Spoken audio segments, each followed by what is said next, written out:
सभी को नमस्ते। हमने पिछले वीडियो में फॉर्म D2 सबमिट किया था, समझा था। उसके पहले फॉर्म D1 कैसे भरेंगे वो समझा था।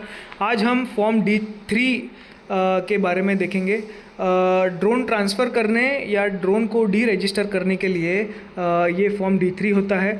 अगर आपने ड्रोन बेच दिया है, गिफ्ट कर दिया है, रेंट पर दे दिया है या ड्रोन परमानेंटली गुम गया है या डैमेज हो चुका है तो DGCA रिकॉर्ड्स अपडेट करने के लिए फॉर्म D3 आपको भरना पड़ता है। जैसे कार बेचने के बाद RC ट्रांसफ़र करना पड़ता है, वैसे ही ड्रोन ओनरशिप भी ऑफिशियली ट्रांसफ़र करनी पड़ती है। वरना मान लो आपने ड्रोन बेच दिया और जिसको बेचा है उसने आगे कुछ मिसयूज़ किया है, उससे कुछ क्राइम हो गया है, लेकिन जब वो तहकीकात होगी तो वो ड्रोन आपके नाम पे होगा और पेनल्टी भी आपको भरनी पड़ेगी। इसीलिए फॉर्म D3 बहुत ज़रूरी हो जाता है तुम्हारी पर्सनल सेफ्टी के लिए फ्यूचर में। मान लीजिए sky farm robotics private limited ने अपना जो ड्रोन है एग्रीफ्लाई X1 किसी दूसरे कंपनी को बेच दिया है, तो DGCA रजिस्ट्रेशन रिकॉर्ड अपडेट करने के लिए कंपनी ने फॉर्म D3 भरना चालू किया। ओके, अगर ड्रोन मान लो अगर बेचा भी नहीं, ड्रोन कहीं क्रैश हो गया उस कंपनी का और कम्प्लीटली ख़राब हो गया, डिस्ट्रॉय हो गया, कोई रिपेयरिंग का उसमें स्कोप नहीं है, या परमानेंटली कहीं गुम गया, चोरी हो गया, तो उसको डी रजिस्ट्रेशन भी करना पड़ेगा। ओके, तो पार्ट ए से हम देखना चालू करते हैं। ओके, हाँ, पार्ट ए जो है वो अब सबसे ड्रोन के डिटेल्स मांगता है। सबसे पहले वेरी इंपॉर्टेंट UIN नंबर। ये हम अज्यूम करते हैं कि आपने D1 और D2 फॉर्म सक्सेसफुली भर लिया है और आपको ड्रोन का UIN नंबर मिल गया है, रजिस्ट्रेशन नंबर जो था वो मिल गया है, टाइप सर्टिफिकेट आपके पास है। ठीक है, अभी तो सबसे पहली लाइन में आपको UIN नंबर डालना पड़ता है। UIN नंबर यूजुअली ऐसे दिखता है UIN-DL-2026-45879, ऐसा कुछ एक मैं रैंडम नंबर बोल रहा हूँ, बट पैटर्न उसका ऐसे ही रहता है। ड्रोन का ऑफिशियल DGCA रजिस्ट्रेशन नंबर होता है, ये हमने पिछली बार देखा था। उसके बाद 2 नंबर पे मॉडल का नाम एग्रीफ्लाई X1, जो भी हमने नाम सोचा है रैंडमली वो आप यहाँ पे एक्चुअल अपने नाम लिखना है। उसके बाद ऑल अप वेट, मतलब पेलोड के साथ इंक्लूडिंग टोटल वेट कितना होता है, 18 किलो के आसपास हमारा कुछ है, हमने ऐसे ही सोचा था पिछली बार। तो आपका जो भी रियल रहेगा ऑल अप वेट पेलोड के साथ वो आपको यहाँ पे लिखना है। अब ये ज़रूरी है ताकि DGCA आइडेंटिफाई कर सके कौन सा एग्जैक्ट ड्रोन ट्रांसफ़र हो रहा है या डी रजिस्टर हो रहा है, क्योंकि उस आदमी के पास कई सारे ड्रोन्स होंगे, उस ड्रोन में से एग्जैक्टली कौन सा ट्रांसफ़र हो रहा है वो जानने के लिए ये चीज़ें देना यहाँ पे ज़रूरी है। उसके बाद पार्ट B आता है ट्रांसफ़रर या ओनर का डिटेल, जो बेच रहा है।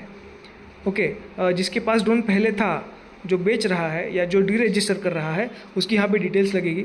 तो यहाँ पे sky farm robotics private limited का ये ड्रोन था पहले, तो उसके डिटेल्स यहाँ पे सबसे पहले उसका नाम आएगा, उसके बाद आधार नंबर आएगा उस ओनर का, उसके बाद उस ओनर का पासपोर्ट नंबर वहाँ पे लिखना पड़ेगा, ईमेल एड्रेस लिखना पड़ेगा, है ना, और मोबाइल नंबर हो जो आधार कार्ड के साथ लिंक है, जो एड्रेस है उस इंडिविजुअल का वो लिखना पड़ेगा। एक सेकेंड, जी हाँ, उसके बाद जो पैन नंबर है वो वहाँ पे लिखना है, GSTIN नंबर ये लिखना पड़ेगा। उसके बाद जब ड्रोन बेचा गया, ओके, तो आपने क्या किया, मतलब ट्रांसफ़र कर रहे हो यहाँ पे या डी रजिस्टर कर रहे हो, क्योंकि ये 2 चीज़ें हमें करनी है ना। तो ये दोनों में से आप कौन सी चीज़ें यहाँ पे कर रहे हो। तो अगर अगर ड्रोन आप बेचते हो तो ये ट्रांसफ़र के अंडर आता है, और अगर ड्रोन कम्प्लीटली ख़राब हो चुका है तो ये डी रजिस्ट्रेशन, या चोरी हो जाता है तो ये डी रजिस्ट्रेशन में जाता है। और अगर डी रजिस्ट्रेशन सिलेक्ट किया है तो सीधे आपको पार्ट D पर जाना है। इसके आगे वाला जो पार्ट है ये आपको पार्ट C बेसिकली जो है ये आपको स्किप कर देना है अगर आप डी रजिस्ट्रेशन करना चाहते हो तो याद रखिए डी रजिस्ट्रेशन अगर आपको करना है तो आपको सीधे यहाँ से पार्ट D वाला जो सेक्शन है इस फॉर्म में वो भरना है। ओके, और नेचर ऑफ ट्रांसफ़र, मतलब अगर ट्रांसफ़र है, ट्रांसफ़र करना चाह रहे हो, जो पहला ऑप्शन अगर आपने सिलेक्ट किया है तो ये किस टाइप का ट्रांसफ़र है, क्या आप बेच रहे हैं, क्या आप रेंट पे दे रहे हैं, क्या आप गिफ्ट दे रहे हैं, या फिर कुछ और अदर है। इसको 3 ऑप्शन को छोड़ के अगर कुछ है तो आप वो वहाँ पे लिखेंगे। ठीक है, एक सेकेंड नीचे जाते हैं। ओके, पार्ट C ट्रांसफ़री डिटेल्स, मतलब अगर आप डी रजिस्टर कर रहे हैं तो पार्ट C आपको नहीं लिखना है, क्योंकि आप किसी को ट्रांसफ़र नहीं कर रहे हैं, है ना। तो ये पार्ट ऑब्वियसली यहाँ पे निकल जाएगा। लेकिन अगर आप ट्रांसफ़र कर रहे हैं तो आप किसको दे रहे हैं ये ड्रोन, किसको बेच रहे हैं या किसको रेंट पे दे रहे हैं या फिर किसको गिफ्ट दे रहे हैं, वो यहाँ पे डिटेल्स आपको लिखना पड़ेगा। ओके, मान लीजिए स्काई फार्म रोबोटिक्स ने ये जो ड्रोन है ये green crop solutions private limited को सेल करने का सोचा है, तो बायर की डिटेल्स यहाँ पे आएगी। पहले उसका फुल नाम है, मान लो अमित वर्मा है उसका, ओके वो यहाँ पे आएगा अमित वर्मा का नाम, उनका मोबाइल नंबर यहाँ पे आएगा, उनका मोबाइल नंबर अमित वर्मा का जो आधार कार्ड से लिंक है, अमित वर्मा का ईमेल एड्रेस आएगा, अमित वर्मा का आधार कार्ड जो कि इस मोबाइल नंबर से लिंक है, अमित वर्मा जी का Indian passport number, Amit Verma ji का पैन कार्ड नंबर, ये सब यहाँ पे आएगा। उसके बाद अमित वर्मा जी का यहाँ पे, इसको हटा देते हैं, जी हाँ, अमित वर्मा जी का यहाँ पे एक सेकेंड रेसिडेंशियल एड्रेस आएगा। ओके, उसके बाद ये सब जो ट्रांसफरी के बारे में जो हम डिटेल्स है वो डाल देंगे। उसके बाद अगर बायर जो है ये कंपनी है, ये कोई आदमी नहीं है, ये कंपनी है, तो यहाँ पे वो वाली डिटेल्स डालनी है कि ऑर्गेनाइजेशन का नाम क्या है, उस ऑर्गेनाइजेशन का एड्रेस क्या है, उस ऑर्गेनाइजेशन का रजिस्ट्रेशन नंबर, उनका GSTIN नंबर, उनके सारे डायरेक्टर्स के नाम यहाँ पे लिखने पड़ेंगे। ओके, फिर जितने भी डायरेक्टर्स हैं उन सारे डायरेक्टर में से किसी एक डायरेक्टर का आपको यहाँ पे आधार कार्ड नंबर, उन्हीं का ईमेल एड्रेस और उन्हीं का मोबाइल नंबर जो कि आधार कार्ड से लिंक्ड है, ये आपको देना पड़ेगा। ओके, तो हाँ, यहाँ तक हो जाता है ट्रांसफ़र करने के डिटेल्स। अब अगर हमें डी रजिस्टर करना है, ट्रांसफ़र नहीं करना है, पूरा ड्रोन ही चोरी हो गया है या पूरा ड्रोन ही परमानेंट उसमें डैमेज हो चुका है, तो हमें डी रजिस्टर करना पड़ेगा। तो सबसे पहले आपको रीज़न देना है कि आप डी रजिस्टर क्यों करना चाहते हैं। तो एक तो गुम चुका है या फिर परमानेंटली डैमेज हो चुका है, ये दो ऑप्शंस ही है जिसकी वजह से डी रजिस्ट्रेशन यूजुअली ड्रोन किया जाता है। बस इतना ही डिटेल देना है, बाकी कुछ नहीं है। ओके, ताकि inactive drones, destroyed drones, missing drones official records में एक्टिव ना रहे।